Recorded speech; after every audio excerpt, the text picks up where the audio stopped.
My name is Rodney Connor, and I am from the TechSpot Network, doing a review for you here of the LG Escape2. This is one sharp creature. I apologize due to time constraints. I'm not going to be able to do all the fancy close screen demos and such that I usually do with the alternate camera. Plus, I'm having a little bit of issues equipment-wise.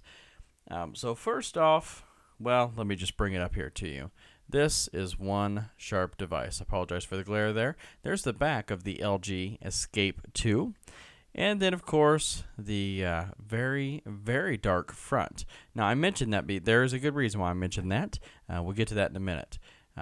Just go over a quick overview. Most LG phones are all the same. There on the back, you've got the center button. See if I can show you the center button there for the on and off. It's also programmable in certain portions or certain apps. The up and the down for, again, alternate uses in other apps. You also have your camera right front and center right above it. The LED flash right there to the side.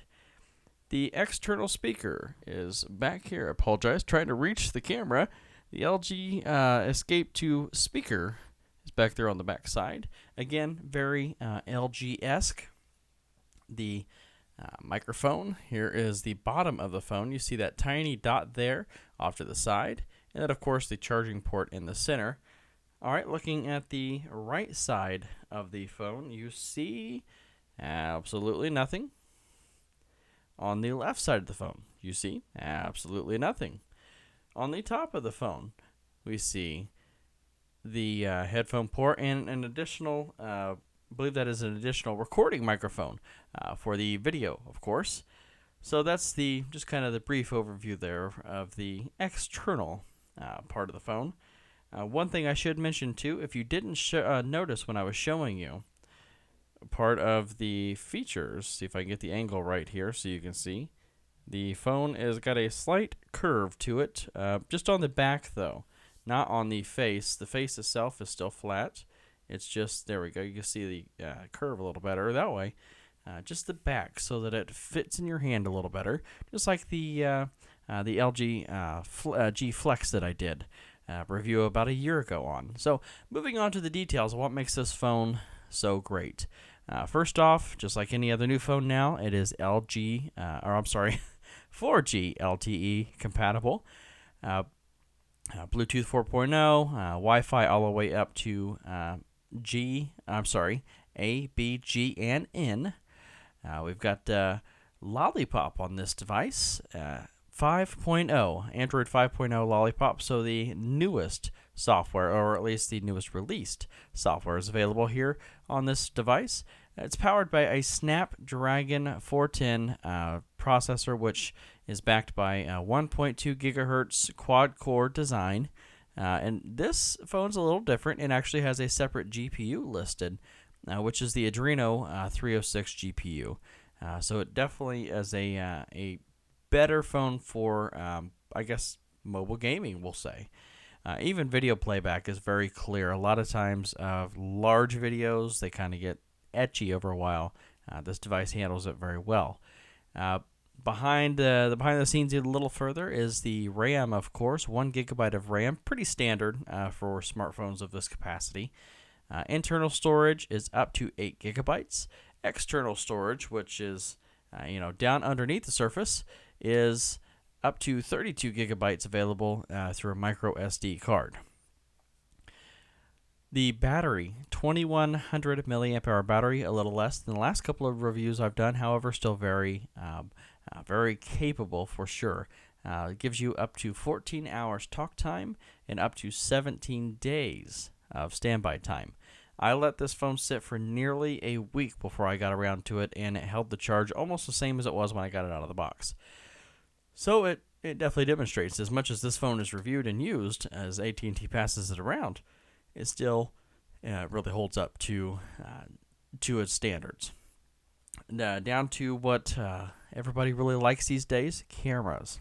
A very standard 8-megapixel camera there on the back. Again, accompanied by that, wrong side, the LED flash. 4 times zoom.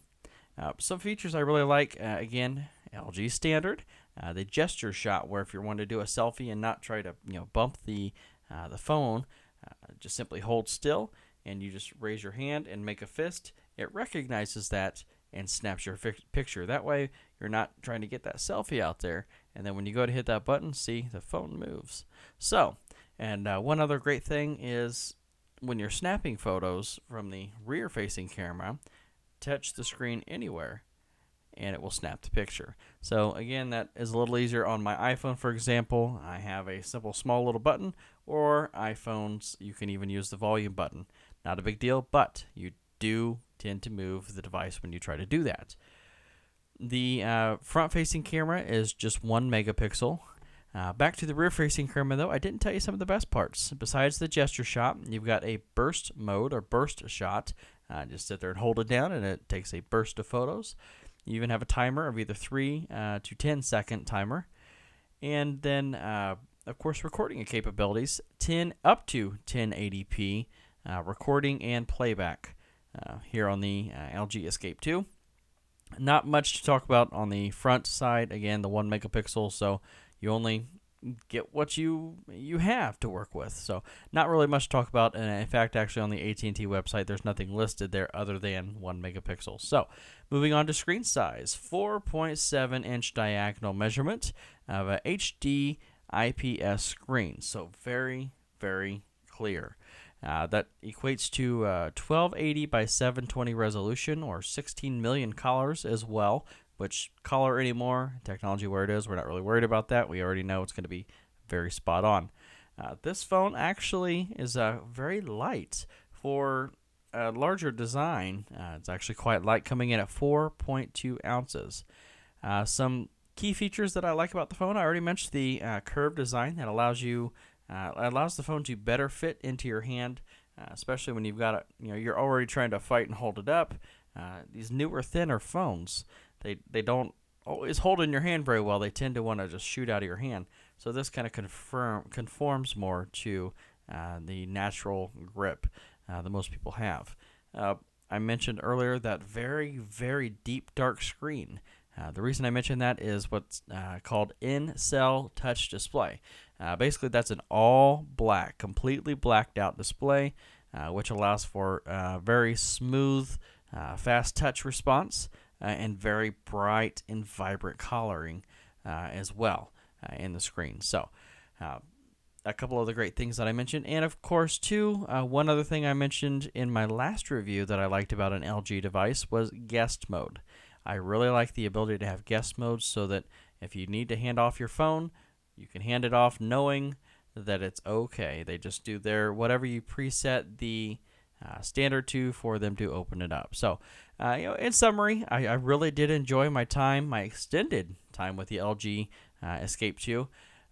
In typical LG fashion, the phone, the photo clarity is very impressive, as well as recording quality.